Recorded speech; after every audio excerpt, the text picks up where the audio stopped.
అచ్చం sweet shop స్టైల్లో కలాకండ్ ఎలా ప్రిపేర్ చేసుకోవాలో చూపిస్తాను చూడండి. చాలా టేస్టీగా యమ్మీగా పర్ఫెక్ట్గా వస్తుంది. సో మీరు కూడా ఈ రక్షాబంధన్ ఖచ్చితంగా ట్రై చేయండి.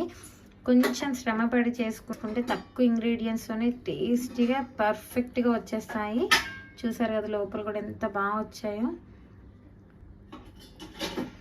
షుగర్ లేకుండా బెల్లంతోనే చేసుకోవచ్చండి, అంత బాగుంటుంది. సో మీరు కూడా ఖచ్చితంగా ట్రై చేయండి, టేస్ట్ చేయండి. స్టవ్ ఆన్ చేసుకొని ఒక కడాయి పెట్టుకొని ఇలా ఒక హాఫ్ స్పూన్ నెయ్యి తీసుకొని మొత్తం ఇలా రబ్ చేసుకోండి. ఇలా కడాయి అంతా స్ప్రెడ్ చేసుకోవాలి. 1 లీటర్ పాలు ఇలాగ తీసుకోండి. క్రీమ్ మిల్క్ వేసుకోవాలి, లేకపోతే మీకు దగ్గరలో గేదె పాలు ఆవు పాలు ఉన్నా సరే అదైనా తీసుకోండి. కలుపుగా ఉన్న కడాయి మాత్రమే తీసుకోండి, అప్పుడే మనకి కలుపుకుంటూ చేయాలి కాబట్టి ప్రాసెస్ అంతా మీకు ఈజీగా ఉంటుంది. ఒక 1 మినిట్ వరకు హైలో పెట్టుకొని ఈ పాలని బాగా మరిగించుకోండి. ఒక పొంగు వచ్చిన తర్వాత మొత్తం స్లో టు మీడియం అడ్జస్ట్ చేసుకుంటూ ఇలా కలుపుకుంటూనే చేసుకోవాలి. మనం ముందు ఈ గీ అప్లై చేయడం వల్ల పాలు అనేది మీగడ ఎక్కువగా కడాయికి అతుక్కోకుండా పాలలో కలిసిపోతూ ఉంటుంది. మనకి కూడా చేయడం చాలా ఈజీగా అయిపోతుంది. చూసారా ఎంత చిక్కగా ఉండాలి పాలు.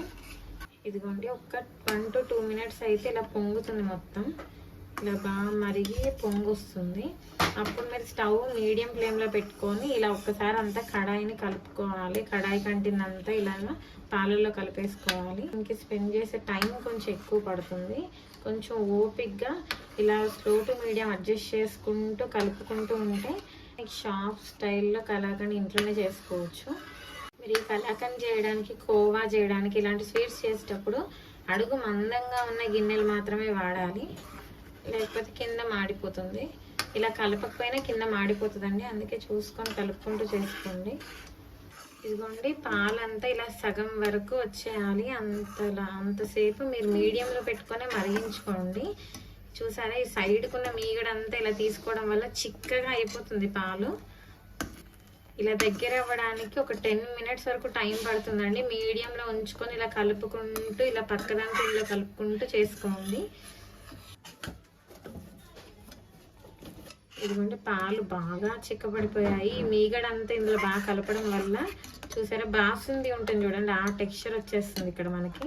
ఇందులో ఒక హాఫ్ స్పూన్ అంటే ఒక చిన్న స్పూన్తో 1 స్పూన్ అయినా పర్లేదు ఇలా కొంచెం లెమన్ జ్యూస్ వేసుకోండి. మీ దగ్గర వెనిగర్ ఉంటే వెనిగరే వేసుకోండి. పెట్టుకుంటూ కుక్ చేసుకోండి.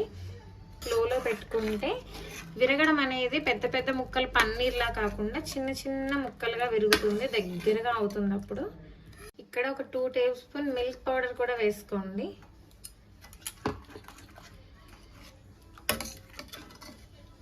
మీకు కూడా ఇలా పెద్ద పెద్ద ముక్కలు ఉన్నా సరే ఇలా గరిటెతోటి కడాయికి ఇలా స్మాష్ చేసుకుంటూ ఒత్తుకుంటూ కలుపుకోవాలి. అప్పుడు అది చిన్న చిన్నగా అయిపోతాయి. ఇక్కడ నుండి ఒక 2 మినిట్స్ కుక్ చేసుకోండి. ఇక్కడ ఇంకో మీకు వేరే స్వీట్ రెసిపీ చెప్తాను చూడండి. ఈ టెక్స్చర్ వచ్చినప్పుడు ఒక పావు కప్పు బెల్లం కానీ షుగర్ కానీ వేసుకొని కొంచెం కుంకుమ పువ్వు డ్రై ఫ్రూట్స్ చాప్ చేసుకొని వేసుకొని ఒక 2 మినిట్స్ కుక్ చేసి తీసేసుకుంటే కూడా బాసుంది రెడీ అయిపోతుంది. ఇది ఇంకొంచెం దగ్గర పడిపోయింది చూసారా. ఇలా బాగా దగ్గర అయిపోయినప్పుడు గరిటెలో ఏ మాత్రం పాల్లా కనిపించకూడదు. ఇలా అనిపించినప్పుడు ఒక 50 గ్రామ్స్ బెల్లం పౌడర్ కానీ షుగర్ కానీ తీసుకోండి. మీరు బాగా ఎక్కువ పాలు ఉన్నప్పుడు వేసుకుంటే మీకు ఇది కూడా ఎంత వేయాలో అర్థం కాదు, ఎక్కువ అయిపోతుంది. అందుకని ఈ టెక్స్చర్ వచ్చేదాకా ఆగి వేసుకోవాలి. ఒక 1 టేబుల్ స్పూన్ ఇలాచీ పొడి వేసుకోండి. ఇది నేను ఇప్పటికప్పుడు దంచుకొని వేసుకున్నాను. ఇందులో కుంకుమ పువ్వు ఉన్న వాళ్ళు ఈ ప్లేస్లో కుంకుమ పువ్వు కూడా వేసుకోవచ్చు, మంచి ఫ్లేవర్ వస్తుంది. ఇప్పుడు బెల్లం కరిగిపోయి కొంచెం వాటర్ టెక్స్చర్ వస్తుంది. ఇక్కడ నుంచి మనకు 3 to 4 మినిట్స్ వరకు పడుతుంది టైము కుక్ అయ్యి దగ్గర పడడానికి. ఇదిగోండి బెల్లం మొత్తం కరిగిపోయి చూసారా టెక్స్చర్ బాగా దగ్గర పడింది. ఈ టైంలో మీరు ఒక 2 టేబుల్ స్పూన్ వరకు నెయ్యి వేసుకోండి. ఇక్కడ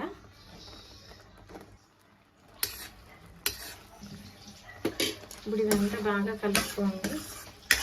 చూసారా మీకు కలాకండ్ టెక్స్చర్ వచ్చేసింది. మీకు ఇక్కడే అర్థమైపోతుంది సక్సెస్ఫుల్గా స్వీట్ రెడీ అయిపోయినట్టే. ఇలా వస్తే ఇదిగోండి కలాకండ్ రెడీ అయిపోయింది. నెయ్యి చూసారా పైకి ఇలా వచ్చి ప్యాన్ నుండి ఇలా కలుపుతున్నప్పుడు మనకి సపరేట్ అయిపోయి క్లియర్గా ప్యాన్ కనిపిస్తుంది. అప్పుడు ఇంకొకసారి మీరు ఇక్కడ టేస్ట్ చూసుకోండి, స్వీట్నెస్ అన్నీ కరెక్ట్గా సరిపోయాయి లేదో. మాకైతే పర్ఫెక్ట్గా సరిపోయాయండి. సో నేను అందుకే వేసుకోవట్లేదు. ఒకవేళ స్వీట్నెస్ సరిపోతే 1 స్పూన్ వరకు బెల్లం పౌడర్ అయినా లేకపోతే షుగర్ పౌడర్ అయినా వేసేసుకొని ఒకసారి కలుపుకోండి. చూసారా టెక్స్చర్ ఎంత బాగా వచ్చిందో. ఇలా ఒక బౌల్ తీసుకొని ఆ బౌల్కి కొంచెం నెయ్యి అప్లై చేసుకోండి. నేను ఇందులో స్క్వేర్ బౌల్ తీసుకున్నాను. మీరు కావాలనుకుంటే రౌండ్ అయినా ఏదైనా బాక్స్, స్టీల్ బాక్స్ ఉంటుంది కదా, అదైనా తీసుకున్నా పర్వాలేదు. వేసుకున్న కలాకండ్ మిక్చర్ అంతా ఇందులో వేసేసుకోండి.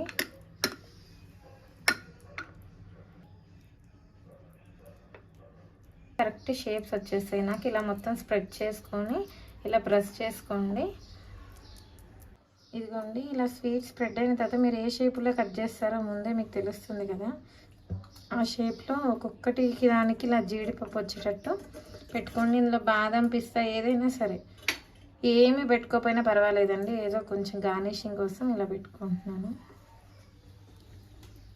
కొంచెం బాగా చల్లారిన తర్వాత కొంచెం సెట్ అయిన తర్వాత మనం పీసెస్గా కట్ చేసుకోవచ్చు. ఒక 1 అవర్ పక్కకు వదిలేసాను.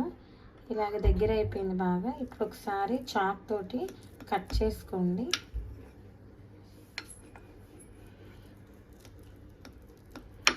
మనం బాక్స్ నుండి ఇలా సపరేట్ అయిపోతుంది. ఇలా కార్నర్ నుంచి ఇలా చాక్తో ఇలా అనుకుంటే పీస్ సపరేట్గా వచ్చేస్తుంది. చూసారు కదా.